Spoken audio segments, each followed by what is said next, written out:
non seulement CEST le plus ancien des festivals de cinéma encore en place, mais CEST aussi celui qui marque le coup d'envoi de ce que l'on appelle la saison des récompenses. Ce mercredi 30 août, s'ouvre avec les honneurs la 80e édition de la Mostra de Venise. Un cru qui s'annonce riche en rebondissements, notamment par la présence de certains invités, mais aussi par l'absence de beaucoup d'autres. La plupart des acteurs hollywoodiens, en grève depuis déjà plusieurs semaines pour obtenir de meilleures conditions de travail pour eux et les équipes techniques, et un encadrement de l'usage de l'intelligence artificielle au sein des grands studios, risquent en effet de ne pas fouler le tapis rouge de la Sérénissime. Qu'importe. Pour Alberto Barbera, le président du Festival international du film de Venise, le cinéma est une fête que la célèbre cité des eaux doit continuer de célébrer, malgré les aléas. Découvrez en détail tout ce qu'il faut savoir sur cette édition 2023, prévue jusqu'au 9 septembre prochain. Mostra de Venise 2023, quelles sont les stars à suivre ?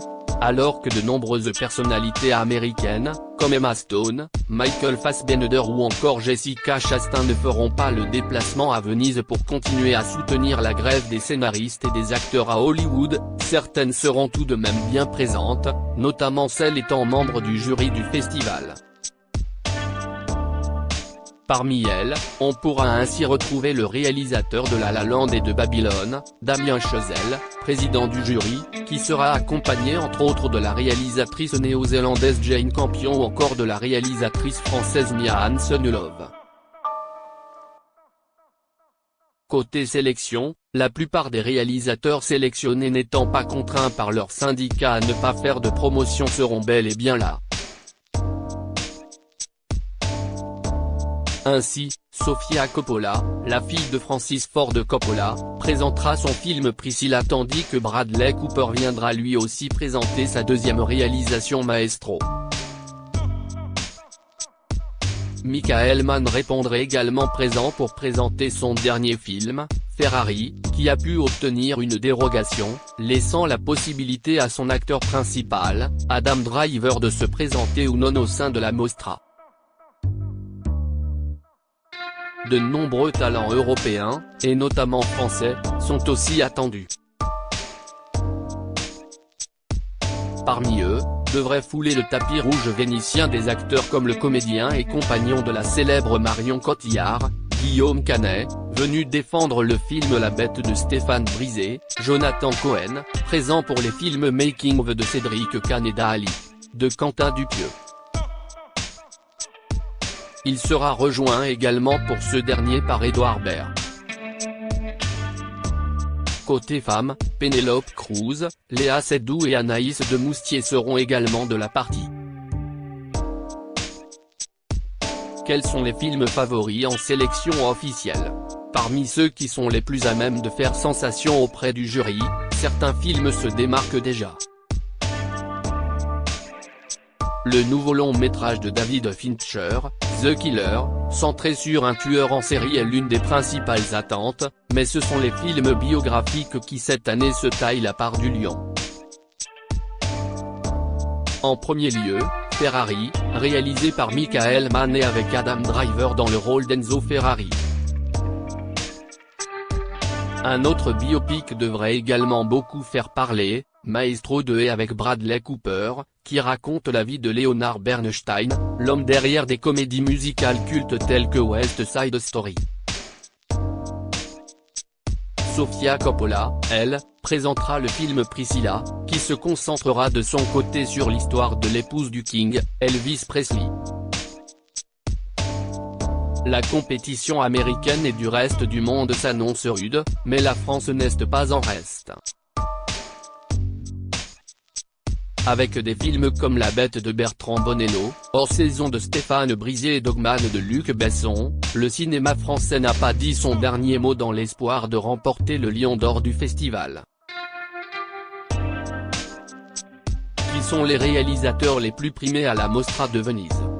plus anciens festivals de cinéma encore en activité, la Mostra de Venise a eu l'occasion de décerner sa récompense suprême, le Lion d'Or, à de nombreux grands réalisateurs. À l'image de la Palme d'Or à Cannes, le Lion d'Or est une récompense qu'il est difficile d'obtenir plusieurs fois au cours de sa carrière. Seuls 4 réalisateurs ont pu ou peuvent se vanter de l'avoir obtenu 2 fois, il s'agit d'André Cayatte, en 1950 et 1960, Louis Malle, en 1980 et 1987, Zhang Yimou, en 1992 et 1999, et enfin Ang Lee, en 2005 et 2007. Alors que la réalisation de films est souvent, hélas, une affaire masculine, la Mostra de Venise a contribué aussi à mettre en lumière le travail des femmes dans ce domaine en récompensant 7 depuis sa création. Ainsi, Margaret von Trotta, Agnès Varda, Mira Neer, Sofia Coppola, Chloé Zhao, Audrey Diwan et Laura Poitras ont toutes reçu au cours de leur carrière un Lion d'Or de la part du festival vénitien. Peut-on assister à la Mostra de Venise? À la différence des cérémonies telles que les Césars, les Oscars ou encore le Festival de Cannes, qui sont difficiles d'accès pour le grand public, la Mostra de Venise est un festival de cinéma ouvert à tous, qui permet à tous les amateurs de films et de stars de venir assister à une projection. Si la presse et les professionnels peuvent obtenir une accréditation leur permettant d'assister au film de façon gratuite, le grand public peut lui acheter des tickets pour une projection sur le site officiel du festival. En fonction de la salle et des horaires, le prix d'une séance peut varier entre 7 et 50 €. Un abonnement à une salle particulière du festival est même possible durant toute la durée de la Mostra, permettant aux chanceux d'assister à l'ensemble des films projetés, à une certaine heure ou non, durant le festival au sein de cette salle. Là encore, les prix peuvent varier et aller de 35 à 1600 € pour la salle la plus prestigieuse du festival. Où et comment suivre la Mostra de Venise 2023 ?